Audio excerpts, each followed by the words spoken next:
E aí, pessoal, tudo bem? Olha só, hoje eu quero falar não só com os meus alunos, eu quero falar também com você que é empresário e que está passando por essa situação difícil agora, que é a pandemia da Covid-19. Recentemente, o presidente da República deu uma declaração dessas que ele faz na entrada da residência oficial, insinuando que, caso os empresários tivessem alguma dívida com os trabalhadores, quem teria que pagar por essas dívidas seriam os governadores e prefeitos que tivessem decretado as medidas de isolamento social. Pensando isso à luz do direito do trabalho, a gente fica com a impressão de que o que o presidente da República quis dizer é que, caso ocorresse extinção do contrato de trabalho, seria a ocorrência de um factum principis, ou fato do príncipe, ou talvez ele tenha pensado até mesmo em extinção por força maior. Então, acho que é importante a gente entender bem como é que funcionam essas duas modalidades de extinção do contrato de trabalho. A primeira delas, que é o factum principis, o fato do príncipe, tem esse termo associado à ideia de que, eventualmente, uma empresa pode ter uma suspensão ou extinção das suas atividades em decorrência de uma determinação da administração pública, seja pelo governo municipal, governo estadual ou até mesmo pelo governo federal. É importante a gente deixar claro que, para a caracterização do fato do príncipe, é imprescindível que a administração pública, o Estado, tenha dado causa a essa situação, a essa extinção do contrato de trabalho.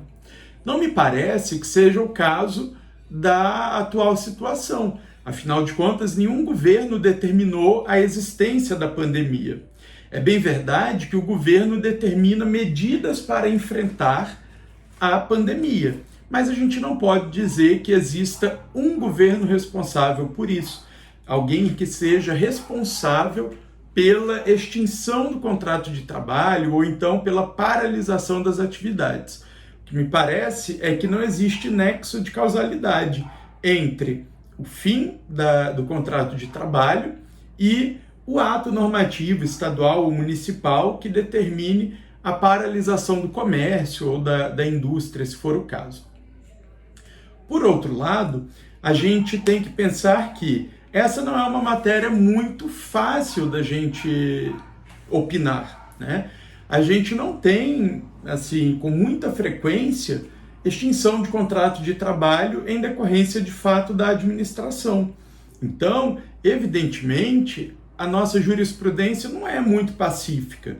A gente não tem, por exemplo, uma súmula ou uma J dizendo o que caracteriza fato do príncipe e o que não caracteriza.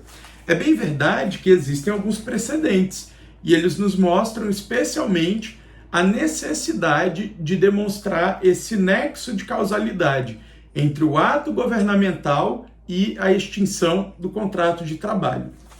Também é importante dizer para vocês que o reconhecimento do fato do príncipe não é algo que vem automático, A gente precisaria, então, que houvesse uma medida legislativa local, um ato que reconhecesse administrativamente a responsabilidade administrativa pela extinção do contrato de trabalho. Então, seria imprescindível que houvesse, por exemplo, nos decretos, algum dispositivo dizendo, em caso de extinção do contrato de trabalho, a administração pública se responsabiliza. E a gente sabe que isso não foi feito em nenhum lugar. Por outro lado, em não havendo esse reconhecimento espontâneo, a única saída que existe, na verdade, as duas únicas saídas existentes são, em primeiro lugar, o empregador deixa de pagar e o empregado entra na Justiça do Trabalho cobrando desse empregador, que pode chamar ao processo a administração pública e pedir o reconhecimento do fato do príncipe. Evidentemente que, se eu estou falando da necessidade de um processo judicial, eu estou falando de incertezas. Eu estou falando de incertezas que vão incidir na questão probatória, que vão incidir na interpretação do magistrado, dos tribunais, Então, definitivamente não é algo garantido. A segunda possibilidade é o empregador pagar ao empregado e depois ele buscar o ressarcimento contra a administração pública. Em qualquer situação, caso reconhecido o fato do príncipe, o Estado ou o município, ou se fosse o caso a União, somente arcariam com as verbas indenizatórias de aviso prévio e de multa de 40% da FGTS. E quero destacar ainda que a indenização do aviso prévio é algo bem controvertido, tanto na doutrina quanto na jurisprudência. Então, basicamente, seria a multa de 40% e poderia discutir também o aviso prévio indenizado. Segunda questão importante, segunda possibilidade importante, seria a extinção do contrato de trabalho por motivo de força maior. Essa sim me parece que existe um pouco mais de chance de se ter um reconhecimento. A CLT fala para a gente que força maior é tudo aquilo que o empregador não teve controle, aquilo que ocorreu e exigiu uma ação do empregador que não poderia ficar em prejuízo financeiro. Então, nesse sentido, a pandemia parece se enquadrar como um motivo de força maior. Agora, é imprescindível destacar também que o artigo 586 da CLT fala para a gente em extinção do contrato por força maior, desde que o estabelecimento também seja extinto, desde que a empresa encerre suas atividades. Então, se eu tenho uma empresa e eu quero extinguir os contratos de trabalho e continuar a empresa depois, eu já estou automaticamente fora dessa caracterização da força maior. Então, imprescindível que haja essa extinção da empresa, tá certo? Nessa situação, em sendo reconhecida a extinção por força maior, haverá então uma divisão do prejuízo. O empregador paga metade das verbas indenizatórias e o empregado fica com a outra metade desse prejuízo. Vejam que a administração pública não vai participar em nada dessa indenização, tudo bem?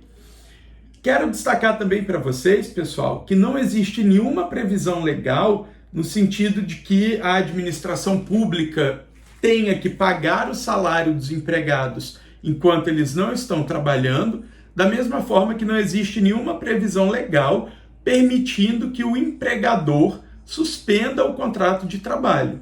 É bem verdade que a medida provisória 927 permite, durante a pandemia, uma negociação direta entre empregado e empregador, mas mesmo esse dispositivo tem que ser visto com muita cautela, porque nós sabemos que a Constituição Federal não reconhece, em regra, o estabelecimento de acordo entre empregado e empregador. Para isso, o nosso ordenamento constitucional prevê a existência do sindicato, a participação do sindicato obreiro é imprescindível nas negociações.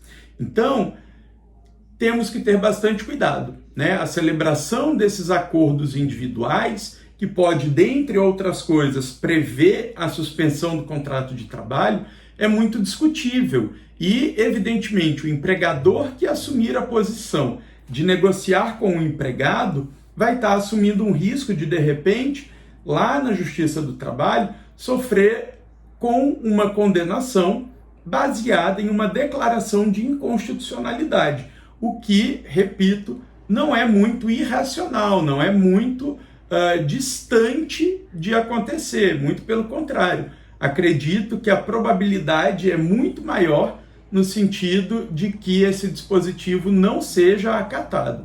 Pelo menos é o que a boa doutrina diz até então. Concluindo essa breve conversa, especialmente para você que é empresário, muito cuidado. Muito cuidado porque o discurso de um político, seja ele quem for, não vai te agasalhar. Esse discurso é apenas um discurso. Pode garantir votos, pode difundir uma notícia, mas na hora em que houver uma ação judicial, o empregador não vai poder se embasar num discurso do presidente da República, do governador, do prefeito, de quem quer que seja. Não havendo permissivo legal, é o empregador, portanto, que deve arcar com essas despesas. Notem, então, que concluindo definitivamente, não me parece ser o caso, de fato, do Príncipe. Existe a possibilidade de força maior desde que a empresa seja extinta, e aí, nesse caso, haverá extinção do contrato por força maior, reduzindo a indenização à metade, e não vejo também possibilidade de suspensão do contrato de trabalho em decorrência de acordo individual entre empregado e empregador. Tá certo, pessoal? Hoje eu lembrei, então, se inscreve no canal, curte, compartilha, comenta.